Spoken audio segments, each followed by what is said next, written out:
অনেক ডাক্তারের কাছে গেছি আমি। ওই হাড় ক্ষয়ের বিষয়টা একটু জানতে চাচ্ছিলাম আরকি যে, হাড় ক্ষয় হলে এটার ভালো হয় কিনা বা এটার প্রতিকার আছে কিনা? হাড় ক্ষয়টা জন্য আপনাকে পেটের গ্যাস্ট্রিক ভালো হওয়া লাগবে। গ্যাস্ট্রিক মানে পেপটিক আলসার থাকে আরকি। তো পেপটিক আলসার ভালো হওয়া লাগবে। তখন গিয়ে হাড় ক্ষয়টা কমবে।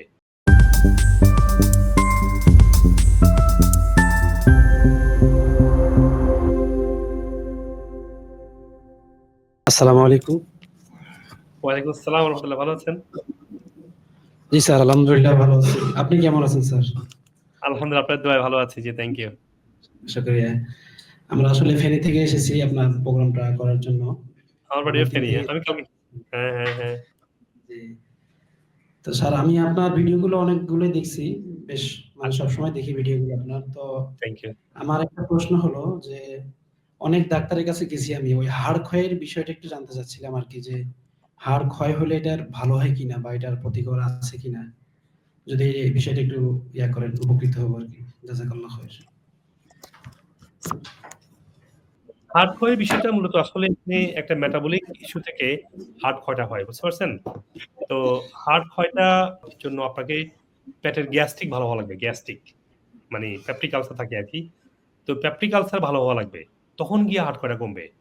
কারণ আপনার যদি শরীরে মিনারেল অ্যাবজর্পশনটা যখন কমে যায়, তখন হার্টের রিজেনারেশনটা কমে যায়। আর হচ্ছে যে আপনার যদি মেটাবলিজম ঠিকমতো না হয়, আমাদের কার্টিলেজ ঠিকমতো হয় না। Lack of cartilage, lack of mineral এই হার্ট ক্ষয়টা হয়।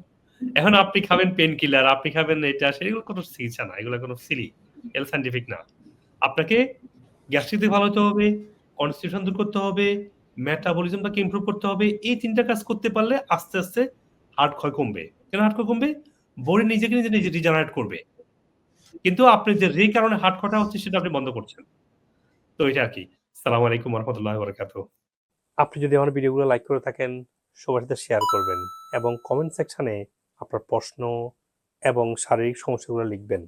আমি যত দ্রুত সম্ভব উত্তর দেওয়ার চেষ্টা করব ইনশাআল্লাহ। আর যদি আপনার ডক্টর কনসালটেশন প্রয়োজন হয়, আমাদের নিউ ইয়র্ক, লন্ডন, বাংলাদেশ সহ যেকোনো ব্রাঞ্চে আসতে পারেন। আপনি আপনার শারীরিক সমস্যার রুট কজ থেকে সুস্থ হওয়ার জন্য আমাদের ন্যাচারাল মেডিসিন এবং রিজেনারেটিভ ওজন এবং আকুপাংশার সহ অন্য থেরাপিগুলো নিবেন। আর আপনি পৃথিবীর যেকোনো প্রান্ত থেকেই ভার্চুয়ালি অনলাইনের মাধ্যমে ডাক্তারের সাথে শিডিউল করে ডাক্তার দেখাতে পারবেন। আপনি যদি আমেরিকান অথেন্টিক ন্যাচারাল মেডিসিনগুলো কিনতে চান, আপনি টিকটক অথবা অন্যান্য সোশ্যাল মিডিয়া থেকে কিনতে পারবেন এবং আমাদের ক্লিনিকগুলো থেকে কিনতে পারবেন।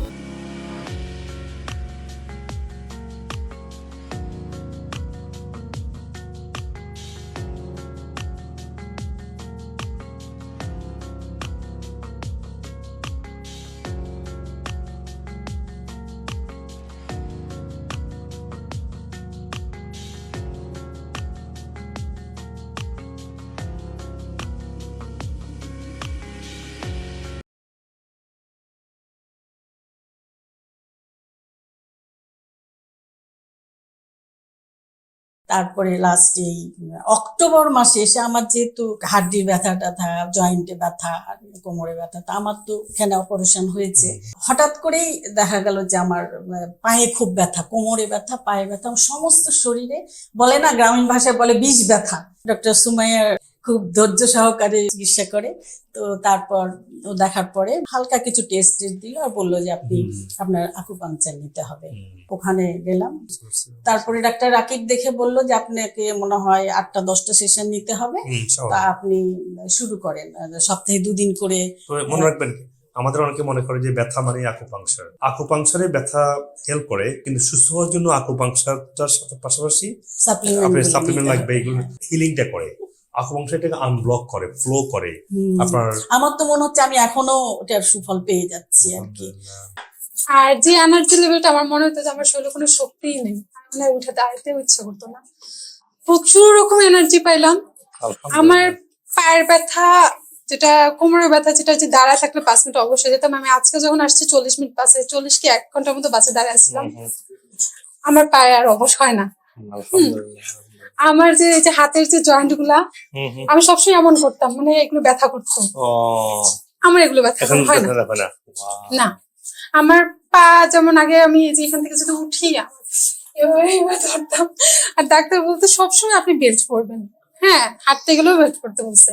আর বেল্ট ওইভাবে রাখা আছে, আমার কোনো বেল্ট করতে হয় না।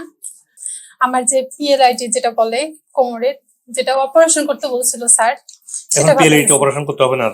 আমার ব্যথাই নেই, অপারেশন করবো কেন? আলহামদুলিল্লাহ, আলহামদুলিল্লাহ। মানে আমার আগে যাদের সমস্যা ছিল মোটামুটি আমি বলবো 90% ভালো হয়ে গেছে। আমাদের ডায়েটটা ফলো করেছেন না, আর হ্যাঁ, লাইফস্টাইলটা ফলো করেছেন। জি জি।